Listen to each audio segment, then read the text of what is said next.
Alors, une coloscopie, comme son nom l'indique, consiste à voir l'intérieur du côlon. Donc, la condition requise est qu'il y ait une préparation préalable, puisqu'il y a des matières dans le côlon, donc il faut que le côlon soit vidangé avant de faire l'examen, sinon on va tomber sur un côlon plein de matière, on verra strictement rien, donc c'est une anesthésie générale inutile et une perte de temps pour tout le monde. Donc, une fois que le patient a pris une préparation et qu'il est bien propre, on fait un examen donc grâce à un endoscope qui va nous permettre d'explorer,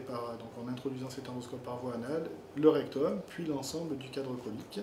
et la fin de l'intestin grêle en cathétérisant la valvule iléocécale, qui est la jonction en fait, entre l'iléon, qui est la fin de l'intestin grêle, et le cécum, qui est le début du côlon. Donc, cet examen va nous permettre visuellement de rechercher des lésions inflammatoires évocatrices soit de maladie de Crohn, soit de rectocolite hémorragique, et grâce à un canal opérateur, de passer des instruments, notamment des pinces, et de faire des prélèvements qui vont nous permettre de conforter, si on a une suspicion, ce diagnostic de maladie de Crohn ou de rectocolite hémorragique. En général,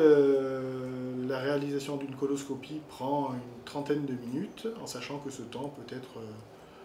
un peu moindre ou un peu plus long en fonction de problèmes inhérents, par exemple une anatomie de côlon qui peut être plus ou moins difficile à explorer, une préparation qui est plus ou moins bonne. Alors des fois on peut également compléter un lavage insuffisant, on a des pompes à lavage qui nous permettent de compléter, de bien nettoyer de manière à explorer le côlon dans son intégralité. Voilà, donc, grosso modo c'est une petite demi-heure.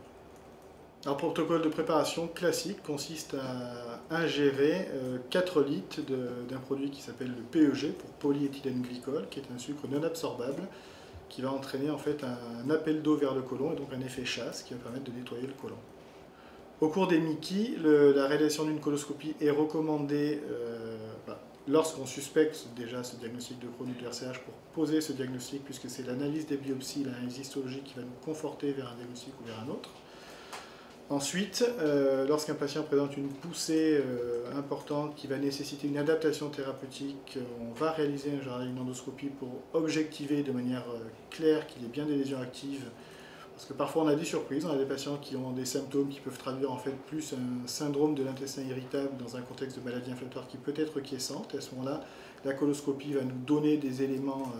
objectifs pour changer de traitement. Et ensuite,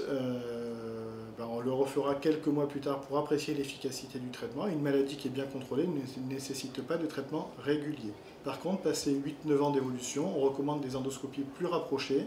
pour rechercher des problèmes de dysplasie ou de cancer colorectal qui